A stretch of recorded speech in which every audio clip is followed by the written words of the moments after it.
Hi! This week, we also, in theaters, is a smaller release. Yep. So it's harder to see, but if you can find it, definitely see it. It's Pontypool, man. Yep.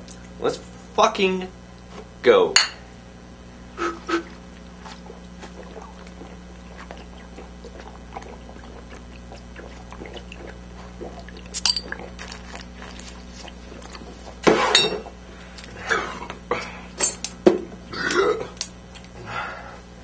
You good? You wouldn't go. Okay. Pontypool, directed by legendary Canadian director Bruce McDonald. McDonald's. We're just gonna change his name to Bruce Golden Arches. Bruce Big Mac. Bruce Big Mac Rat. Bruce Big Mac Rat. Big Mac I Rat. love the special sauce. Bruce McDonald, he directed Hardcore Logo, and the Tracy Fragments was his most recent one with Ellen Page. Fragment. Written by Tony Burgess. It's based on a Canadian Novel. Novel, yep. Yeah, it's called, Pontypool.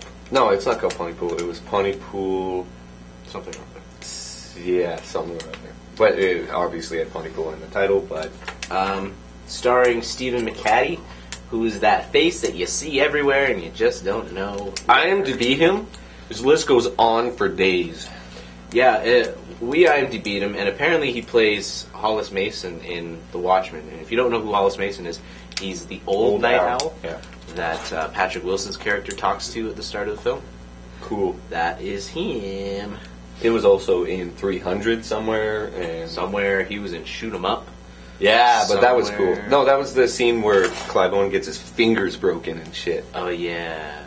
Yeah! That's at the end, isn't it? Close to the end. Cool movie. Yeah. Stephen McCaddy, really, really good in this film.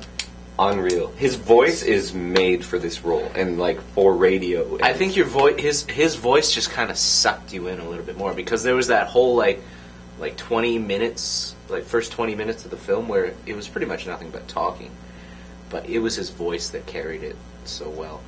I looked it up. This film was made in 15 days, which is awesome. which is just one day. Filmed, not made. Filmed in 15 days. Yeah, filmed in 15 days, which is just one day over 2 weeks.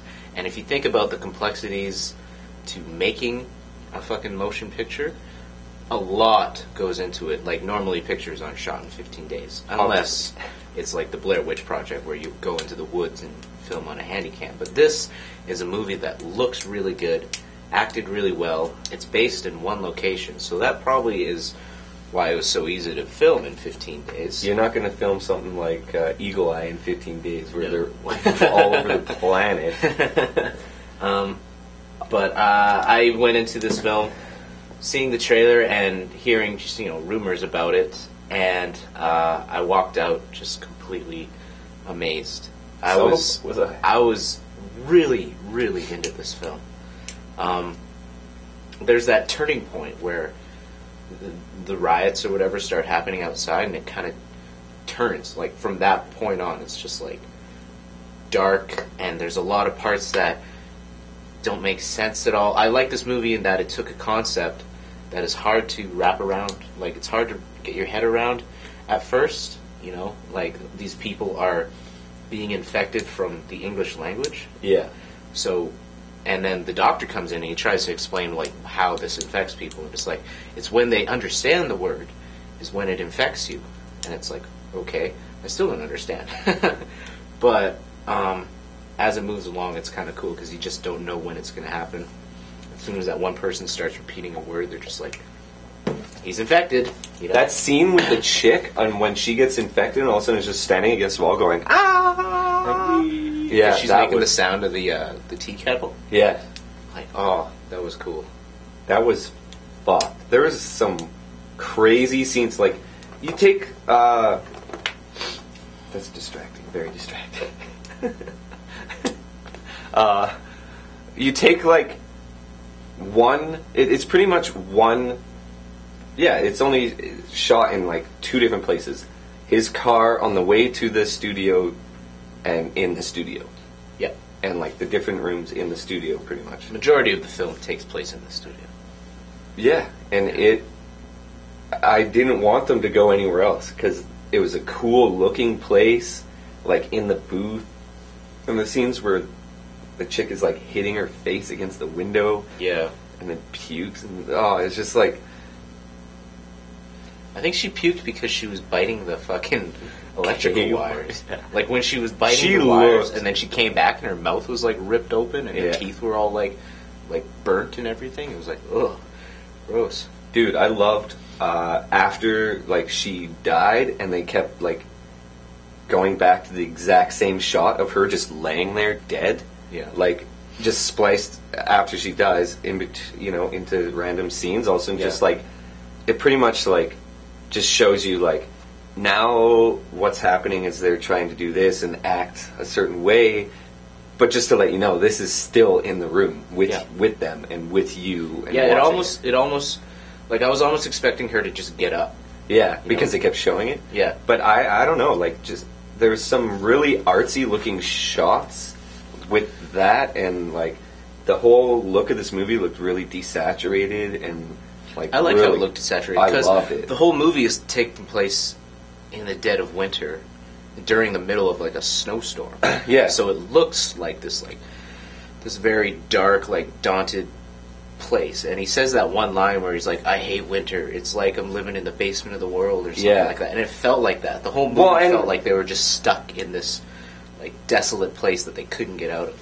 You know. Well, and like movies nowadays don't leave things to your imagination. All this was, it was almost like I was reading a really well written book that was letting your mind do it, or like getting a book read to me, because everything was done. It was a radio show in whatever, and he is trying to explain it to the listeners, right? Yeah. And you're in the exact same boat with this movie because they're not showing you much, right? So you're listening to the same broadcast that the people in this movie are, and you're feeling the exact same way he's trying to make them feel, right? Yeah. And like that phone call from the guy in the sky. He's not in. He's really not in a helicopter. Yeah, and he like goes up and he's just like explaining, like, "Oh my God, like this guy," and he's just explaining how he's like torn apart and he's got no hands. It's just stumps. Yeah, it's and, like you can how envision that in your head, and it was so much better than actually cutting to him there and showing it. Yeah, it's so much more effective than any CGI can ever do, or any type of special effects.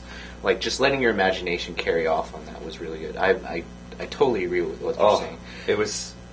And the fact that movies don't do this anymore, like, or not often enough, obviously movies still do it, it's just not done often enough that I can just overly loved this movie because it went that direction. Yeah. And I don't think you could tell that this movie was filmed in 15 days. Like, You can't. No. you can't tell that, you know? Like, it didn't seem rushed at all. Like, any longer, and I think it would have became kind of like, okay, get on with it type thing. And I think Bruce McDonald's Golden Arches did a really good job of... Big Mac. Yeah, of like taking out unnecessary parts, because there's definitely probably more parts that were in this movie that were taken out and spliced down to make it a very easy to watch movie. Yeah. Usually I don't enjoy Canadian movies, and this one I overly enjoyed, and it was a breath of fresh air in Canadian film. That's all I'm getting at, sorry. I got a lot to lend you. Good, because I want to see some good Canadian films like this. Okay. 6 bottles from me.